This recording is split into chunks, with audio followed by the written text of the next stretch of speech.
Salut, on va continuer l'étude pour les séminaires. Notre problématique, c'est l'image, hein. On a décidé de travailler, enfin, j'ai décidé de travailler l'image. L'image sous toutes ses formes. Alors,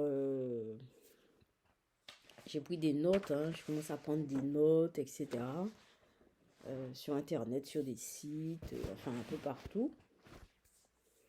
Et il y a quelque temps, je me suis arrêtée sur la notion de plasticité cérébrale. Alors, c'est une notion que l'on retrouve en neurobiologie. Ah, bon, on ne va pas rentrer dans les complexités de la neurobiologie.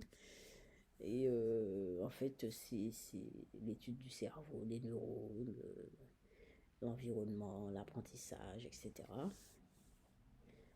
Et voilà, donc la plasticité cérébrale. J'ai trouvé ça très intéressant, la plasticité cérébrale. Et il paraît que c'est quelque chose qui n'est pas limité, à part s'il n'y a plus de cerveau, hein, si ça ne fonctionne plus. Mais la plasticité cérébrale, c'est quelque chose de merveilleux. C'est-à-dire que votre cerveau, notre cerveau, comment, est construit. En fait, c'est comme une pâte. Bon, c'est pas une pâte, hein, molle, hein, mais c'est quelque chose qui se construit en rapport avec l'environnement, avec les stimulations qu'il reçoit. C'est quand même extraordinaire, hein. Alors, le cerveau, la plasticité cérébrale, renvoie à la notion qui dit que eh bien, notre cerveau est malléable, notre cerveau est construit selon les stimulations qu'on lui donne, selon l'environnement. Alors, ils ont fait des analyses, ils ont fait des recherches par rapport aux musiciens, par rapport, enfin, par rapport aux personnes qui jouaient, des artistes, des dentistes, des scientifiques, des gens qui utilisaient plus la main gauche que la main droite, etc. Et après, ils se sont rendus compte qu'il y a des zones du cerveau qui sont plus stimulées, qui sont plus investies que d'autres zones par rapport à, à, à la pratique. Vous voyez, c'est quand même quelque chose de... Moi ça me... Vous voyez, hein, ça me rassure et c'est quelque chose qui m'étonne. J'avais l'intuition, mais je ne pouvais pas dire ce que c'était. Parce que en art-thérapie, eh bien, justement, par rapport à l'Alzheimer, bon, je sais, c'est évident, je suis pas là, je sais pas moi qui ai inventé ça, je vais pas inventer ça comme ça là, mais je suis sûre que ça existe, que mais les gens font des recherches pour se rendre compte, est-ce que, par exemple, l'art-thérapie influe sur le cerveau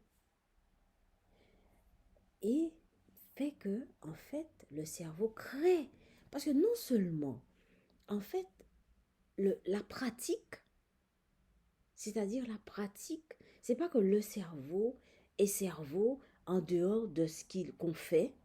Le cerveau est cerveau parce qu'il a un rapport avec l'environnement. Voilà. Il est cerveau parce qu'il a un rapport avec ce qu'on fait. Par exemple, les vidéos que je vais faire aujourd'hui, c'est pas un hasard. Eh bien, c'est parce que c'est un rapport avec d'autres choses que j'ai fait bien avant. Voilà.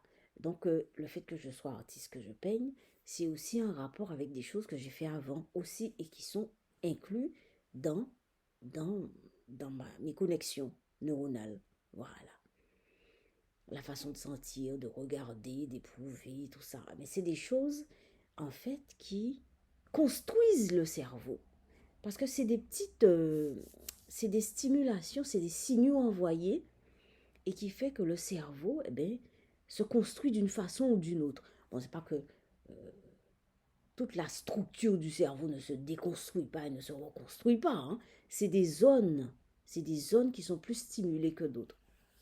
Voilà, la plasticité cérébrale. Mais je reviendrai là-dessus, parce que, bon, c'est une notion que je ne connaissais pas du tout et qu'on va approfondir. Parce qu'au niveau de l'art-thérapie, le travail que je veux faire avec les Alzheimer, eh bien, c'est bien que je puisse approfondir cette notion-là.